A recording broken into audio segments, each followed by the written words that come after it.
Well, I think the masquerading as politics part comes from the useful idiots in the West who just refuse to see Hamas for what it is, which is a terror group from the same ideological origins historically as the Islamic State, and carrying out the same types of methods on the same types of victims. Yesterday was a particularly grim day with, babies found beheaded, children found beheaded, men, women and children, the elderly, corpses mounting up. Even the death toll hasn't been correctly assessed yet because new bodies are being found all the time. The atrocities are similar in approach, in nature and in ideology to that perpetrated by ISIS and indeed by Al-Qaeda. All three have roots in the Muslim Brotherhood, which was influenced heavily by Nazi propaganda in the Middle East during the Second World War. Now, this really, I think, is no exaggeration to say that it's the worst jihadi atrocity in history, certainly against any Western-style democracy. It needs to be recognized as such. There's been some comparisons with 9/11, but this is bigger than 9/11. Proportionately, the number of Israelis killed in that very small population is equivalent to about 7,500 deaths in Britain. And that's the point, isn't it, actually, Jake? When you compare it to London, which is about the same size in population to the whole of Israel, if 1,000 Londoners were killed and slaughtered on our streets in the space of 3 days, I mean, we would be utterly outraged, as well as being very, very fearful and demanding serious revenge, serious retribution. What is the greater emotion at the moment in Israel, Jake? Is it fear, is it revenge, or a huge combination of the two? Well, there were extraordinary pictures coming out of Israel last night of people in their apartment blocks singing, cheering, flashing their lights on and off, reminiscent a little bit of what happened during COVID when people expressed solidarity in that public way. So they're trying to raise the morale across the country. The thing is, the Jews are an ancient people, and this is not new for us. These massacres, these atrocities, evoke memories of the pogroms of Eastern Europe and Russia, evoke memories, of course, of Nazi Germany and the Einsatzgruppen who went from village to village shooting people, and even further back into medieval times as well. So we have long memories of this kind of treatment. And the advent of Israel changed the attitude of Jews, but no longer are we going to see ourselves as the victims or go like lambs to the slaughter, but we're going to stand up and fight back.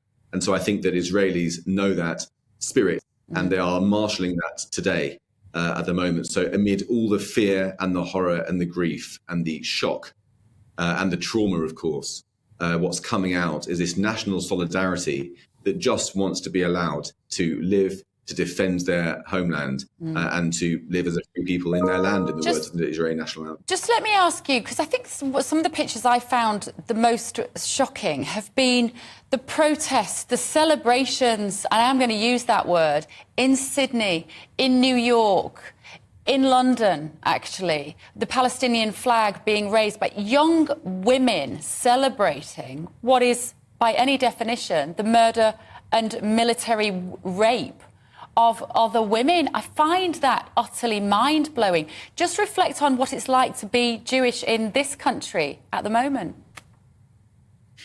Well, I mean, this is finally people are seeing what Israel has been contending with all these years. Israel is on the front line of this battle, which is derided as a culture war, but is important.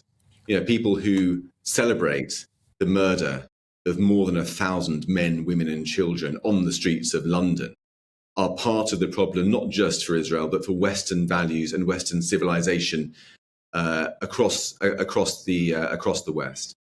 And they are seeking to undermine the things that we all hold dear. Israel is the only democracy in the region. It upholds the rights of women and minorities in a way that no other country does in the Middle East.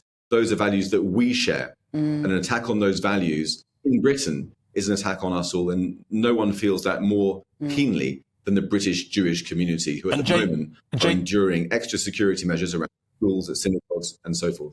And you wrote an important article yesterday in The Spectator, Jake, about the United Nations was sort of riven with Israelophobia. Just touch on that, because it was, I think, a really significant article you wrote. Well, Israelophobia is the title of my book, which came out a few weeks ago. The subtitle of it is The Newest Form of the Oldest Hatred. and what to do about it.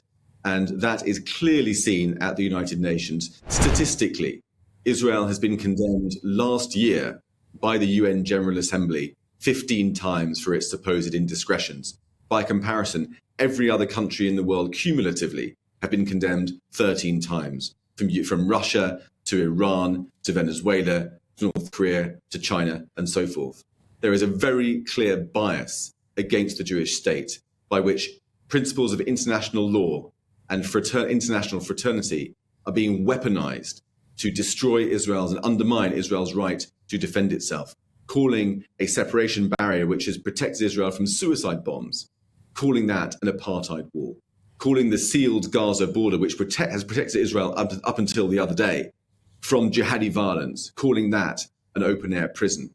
This sort of social justice language is rife throughout the UN, where in the United Nations Human Rights Council just on Monday, they refused even to say the word Israel, but instead stood for a minute's silence with the supposed Palestinian victims. That was before the war had really come to Gaza. This is outrageous bias at the UN. It filters out through many of our international and national institutions. It sort of piggybacks on the suite of luxury beliefs that's dominating the elites of our culture in the West, including gender ideology, perspectives on slavery, sex, colonialism, and our history. And added to that is a very, very biased and partisan view on Israel and Palestine. I'm sorry to interrupt you, but I do want to hear your thoughts on this. Is this the end, do you think, of a potential two-state solution, briefly? That's a big question. I think the two-state solution has been floundering really for quite some years, ever since it collapsed into an intifada in the 90s. It's very difficult to keep an eye on the big political picture now when things are so fast moving and when there are existential threats to Israel, not least from Iran, which is pulling many of the strings in these atrocious events. I mean, look, I think I stand with all the Jewish community in Britain and around the world in saying that we respect and wish to protect the lives of Palestinian civilians as well as Israeli civilians. We want peace for both sides, peace in the region. When you are contending with the jihadi butchery that we've seen, it's very difficult to know how a partner for peace is possible. Okay. Jake, thank you. Jake.